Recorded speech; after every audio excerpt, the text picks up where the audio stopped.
Hello friends, welcome to my YouTube channel AK excellence classes. आज मैं इस video में आपको सीएस प्रोफेशनल प्रोग्राम के बारे में बताने जा रहा हूँ।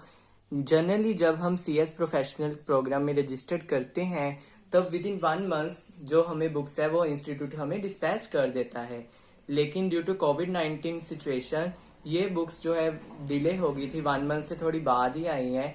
ये मुझे कल ही रिसेंटली रिसीव हुई हैं, तो मैंने जो इसका कार्टून है वो बाहर ही रख दिया था, उसमें से बुक्स निकाल के सैनिटाइज करके यहाँ पर रख दिया है। अब मैं इस वीडियो में आपको ये बताने जा रहा हूँ कि हमारे सीएस प्रोफेशनल प्रोग्राम में टोटल 3 मॉड्यूल्स हैं। ईच मॉड्यूल में 3-3 पेपर हैं और टोटल हमें इंस्टीट्यूट ने 10 बुक्स भेजी है। और जो हमारा 9th पेपर होता है वो हमारा एक तरह से ऑप्शनल पेपर होता है, जिसमें से हमें टोटल पहले 8 ऑप्शनल सब्जेक्ट होते थे। अब इंस्टीट्यूट ने रिड्यूस करके उसको 5 कर दिया है, तो अब हम उसमें से 5 सब्जेक्ट्स को चूज करेंगे। उसमें से मैंने इंसॉल्वेंसी लॉ एंड प्रैक्टिस का ऑप्शनल सब्जेक्ट रखा है। तो चलिए फ्रेंड्स, देखते हैं कि हमें प्रोफेशनल लेवल पर कौन कौन से सब्जेक्ट पढ़ने पड़ेंगे।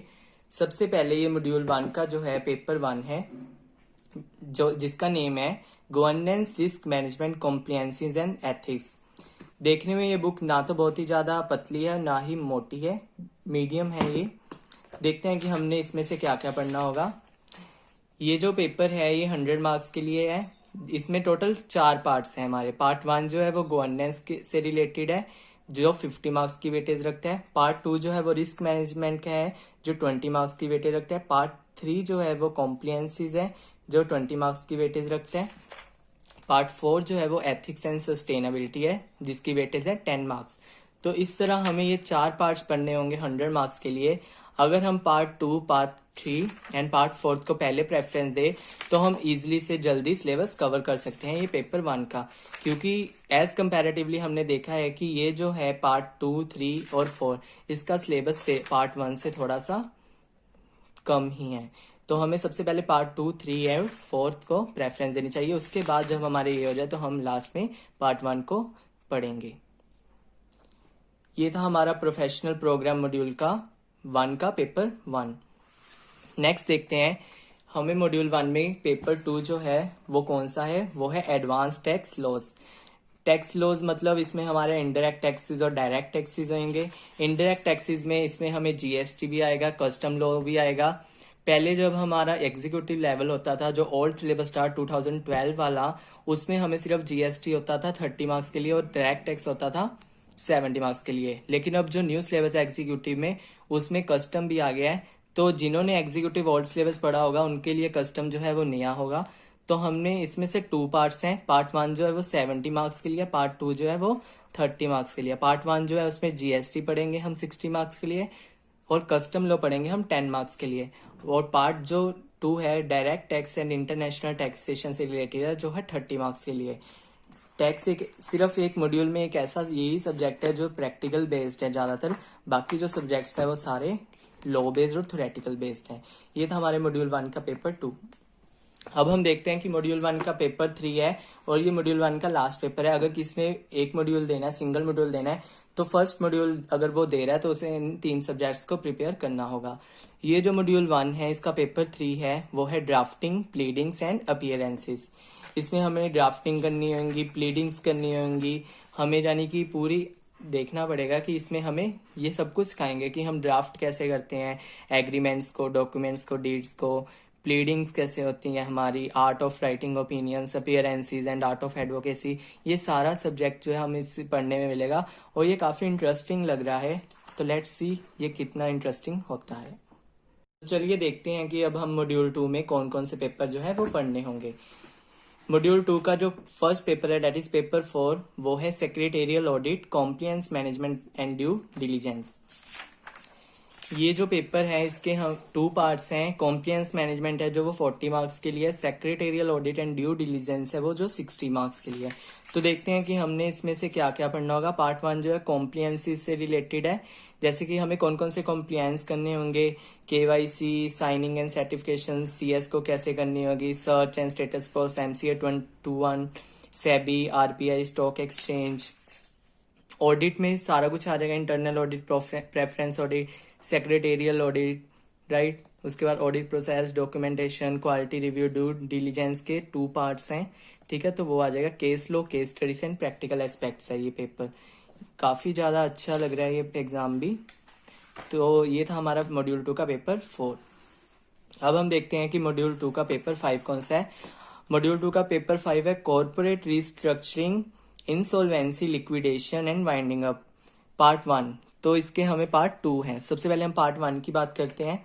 पार्ट 1 में जो है मॉड्यूल 2 का जो है पेपर 5, राइट, कॉर्पोरेट रिस्ट्रक्चरिंग है जो 50 मार्क्स के लिए आ रहा है सीधा।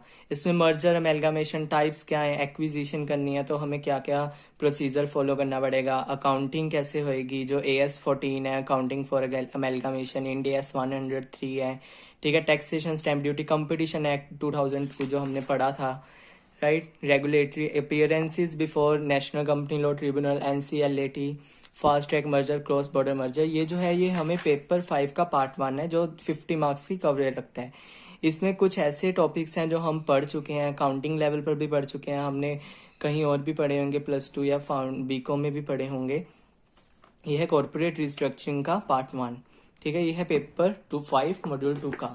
अब इसी पेपर 5 का जो है पार्ट 2 भी है, यानी कि पेपर 5 एक ऐसी बुक है, एक ऐसा सब्जेक्ट है जिसकी 2 बुक्स हमें इंस्टीट्यूट भेजता है। अब देखो हमने लास्ट में जो छोड़ा था वो 13 चैप्टर होंगे उसमें, क्रॉस बॉर्डर मर्जर के।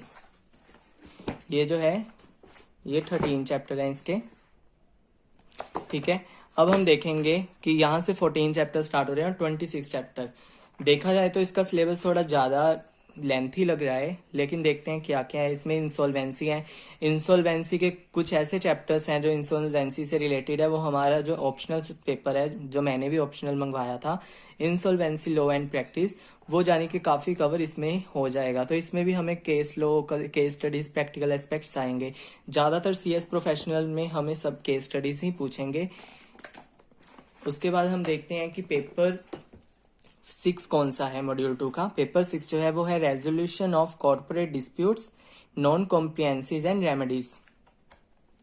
बुक जो है वो काफी ज्यादा मोटी नहीं है, ठीक है। सिलेबस इसका थोड़ा सा कम ही लग रहा है बाकी सब्जेक्ट से। इसके टोटल 10 कंटेंट हैं जिसमें हमें कॉर्पोरेट डिस्प्यूट, देखो हमें इसमें सब्जेक्ट के नेम से ही पता लग रहा है कि हमें रेजोल्यूशन निकालना है कॉर्पोरेट डिस्प्यूट्स जो हो रहे हैं। नॉन कॉम्प्लियंस किया, अगर हम नॉन कॉम्प्लियंस करते हैं किसी भी प्रोविजन का, किसी भी लॉ का, किसी भी एक्ट का, तो हमें फाइन्स पेनल्टीज कौन सी लगेगी, यही लिखा हुआ है इसमें, fines, penalties, punishments various laws के अंडर। Civil, criminal, trial procedure and process, जो हमारा CPC है, क्रिमिनल प्रोसीजर कोड है, सिविल प्रोसीजर कोड है, उसके बारे में बताएंगे इसमें। फ्रॉड क्या क्या होते हैं कंपनीज एक्ट के under, IPC, Indian panel code में, कॉर्पोरेट डिस्प्यूट्स, ये सारा कुछ इसमें आएगा। तो ये भी काफी ज्यादा इंटरेस्टिंग सब्जेक्ट है। तो ये थी हमारी मॉड्यूल 2 के 3 पेपर्स जिसमें हमें 4 बुक्स मिली थी। हमारा मॉड्यूल 2। अब हम देखते हैं कि मॉड्यूल 3 में कौन कौन से सब्जेक्ट हैं। सबसे पहला जो मॉड्यूल 3 में सब्जेक्ट आ रहा है वो पेपर 7 है, corporate funding and listing in stock exchange. यानी कि ये स्टॉक एक्सचेंज के बारे में बात कर रहा है, तो ऑब्वियसली बात है यहाँ पे कंपनीज एक्ट पढ़ने होंगे, हमने सेबी एक्ट पढ़ना होगा, security contract regulation act, depository act, foreign exchange management act, foreign direct investment policy, RBI reserve bank of India act 1934, इसकी रेगुलेशन, रूल्स, नोटिफिकेशन, सर्कुलर्स, ये पढ़ना होगा कॉर्पोरेट फंडिंग। इसके 2 पार्ट्स हैं, corporate funding and listing. Listing in stock exchange Indian में करना है तो सेबी लिस्टिंग रेगुलेशंस को फॉलो करना पड़ेगा, राइट। इंटरनेशनल करना है तो उसके रिस्पेक्टिव कंट्री की रेगुलेशंस को फॉलो करना पड़ेगा, ठीक है। स्टॉक एक्सचेंज लिस्टिंग क्राइटेरिया क्या क्या है, ये सब कुछ हम इसमें पढ़ेंगे। तो सबसे पहले देखिए, कॉर्पोरेट फंडिंग जो है वो 60 मार्क्स की वेटेज रख रहा है। कॉर्पोरेट फंडिंग में हमारी public funding, private funding, non fund base, Indian fund base, Indian non fund base, foreign funding, other boring tool, यानी कि बहुत सारे फंडिंग्स होती हैं जो कॉर्पोरेट फंडिंग की टाइप्स हैं। ले लो बोनस इश्यू जैसे नॉन फंड बेस्ड में, स्वेट इक्विटी, ईसॉप आ गया, ये सारा कुछ हम इस कॉर्पोरेट फंडिंग में रिवाइज करेंगे।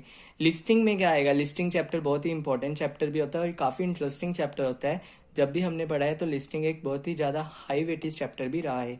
सिक्योरिटी, सेबी की लिस्टिंग रिक्वायरमेंट्स क्या है, LODR, listing obligation and disclosure requirements 2015 regulations, right. इसके बाद इंटरनेशनल लिस्टिंग, ये थी इंडियन स्टॉक एक्सचेंज के लिए।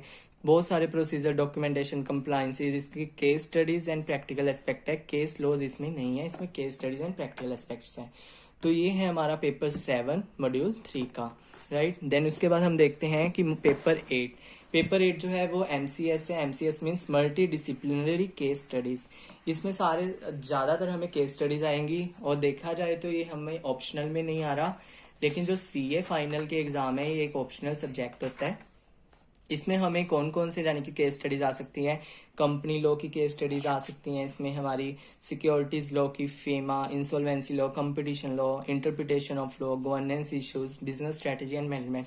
ये 8 कुछ ऐसे टॉपिक्स हैं इंस्टीट्यूट ने हमें बताया कि जिसके ऊपर वो केस स्टडीज हमें पूछेगा, ठीक है। इसमें इंस्टीट्यूट ने जो बुक्स हैं इसमें ज्यादातर हमने देखा है कि आप भी देख सकते हो कि इसमें केस स्टडीज के बारे में पूछा, जैसे ग्रीव्स कॉटन लिमिटेड वर्सी United machinery and appliances SC, ये सारी जजमेंट जो आई हैं वो सारा कुछ, यानी कि इसमें कुछ भी ऐसा मटेरियल नहीं है जिसमें हमें बताया गया हो कि लॉ क्या कहता है। बस इसमें ऐसा है कि जो जो केसेस है हम उस केसेस को पढ़ेंगे तो हम मल्टी डिसिप्लिनरी केस स्टडीज, क्योंकि इसमें जो केस स्टडीज है वो बहुत सारे सब्जेक्ट से रिलेटेड है, बहुत सारे कॉमन टॉपिक नहीं है इसमें। जैसे कंपनी लॉ से भी रिलेटेड केस स्टडी हो सकती है, इकोनॉमिक लॉ से भी। तो ये जो सब्जेक्ट है पेपर 8 है मॉड्यूल 3 का, और ये जो सब्जेक्ट है ज्यादातर बच्चे इसमें क्या करते हैं, इसमें ज्यादातर बच्चे जो है नोट्स अच्छे से बना लेते हैं ताकि उन्हें बाद में केस स्टडी सॉल्व करना अच्छा रहे। ये था हमारा मॉड्यूल 3 का पेपर 8। अब ये है मॉड्यूल 3 का इलेक्टिव पेपर 9.8। मैंने आपको पहले भी बताया था कि हमें जब पहले होते थे, अभी रिसेंटली 2-3 मंथ्स बैक जाए या 2 मंथ्स बैक जाए, तो इंस्टीट्यूट ने एक नोटिफिकेशन निकाला है जिसमें उन्होंने 8 इलेक्टिव सब्जेक्ट को रिड्यूस करके 5 कर दिया, जिसमें उन्होंने फोरेंसिक ऑडिट को हटा दिया, इंटरनेशनल जो टैक्सेशन था उसको हटा दिया। जो इंस्टीट्यूट को लगता था कि वो हमारे CS लेवल के लिए इतने इम्पोर्टेंट नहीं है, तो उन्होंने जो है वो रिड्यूस कर दिया। अब ये जो इलेक्टिव पेपर है वो 9.5 बन गया है रिसेंटली, ठीक है। तो मॉड्यूल 3 का इलेक्टिव मैंने रखा है इंसॉल्वेंसी लॉ एंड प्रैक्टिस। जब हमने मॉड्यूल 2 का पेपर देखा था, 5 पेपर देखा था, उसमें भी इंसॉल्वेंसी के बारे में था। यही चीज है कि ये एक ओपन बुक एग्जामिनेशन होगा, राइट। ये एक ओपन बुक एग्जामिनेशन होगा। इसमें जिसको हमें इंसॉल्वेंसी के बारे में पढ़ना होगा, बैंकरप्सी कोड के बारे में पढ़ना होगा, सरफेसी एक्ट भी होगा इसमें शायद समथिंग, बैंकरप्सी, सारा कुछ, यानी कि वाइंडिंग अप कैसे होनी है, ट्रिब्यूनल कैसे करेगा, ये सारा कुछ हमें इंसॉल्वेंसी के बारे में पढ़ाएगा, ठीक है। ये एक ओपन बुक एग्जामिनेशन होता है। बहुत प्रॉब्लम भी हो जाती है कई बार जब हम ओपन बुक एग्जामिनेशन देते हैं। तो सबसे पहले तो हमें ये होना चाहिए कि जो जो हमें ये चैप्टर्स हैं इसका हम इंडेक्स बना लें, एक अच्छे से इंडेक्स बना लें, ताकि हम एग्जाम में उस इंडेक्स को देखकर अच्छे से जो जिस रिलेटेड वो क्वेश्चन है उसे हम इजीली क्रैक कर सके। तो ये था हमारा मॉड्यूल 3 का इलेक्टिव पेपर 9.8, राइट। तो ये थे हमारे मॉड्यूल 3 मॉड्यूल थे CS प्रोफेशनल के। तो ये थे हमारे मॉड्यूल 3 मॉड्यूल है हमारे CS प्रोफेशनल के। ये मॉड्यूल 3 हो गया हमारा, ये मॉड्यूल 2 हो गया, और ये मॉड्यूल 1 हो गया। हमें ये सारी बुक्स पढ़नी होगी जब CS प्रोफेशनल का हम एग्जाम देंगे। तो आई होप आपको ये वीडियो अच्छी लगी हो। अगर कोई भी डाउट हो प्लीज आप कमेंट सेक्शन में मुझे पूछ सकते हैं, मैं उस डाउट का आपका जरूर रिप्लाई करूंगा। और प्लीज अगर आपको मेरी वीडियो ये पसंद आई हो तो प्लीज सब्सक्राइब करना मत भूलिएगा, ताकि जब भी मैं न्यू वीडियो अपलोड करूं तो आप उसका नोटिफिकेशन इमीडिएटली रिसीव कर सके। Thank you so much, thanks for watching.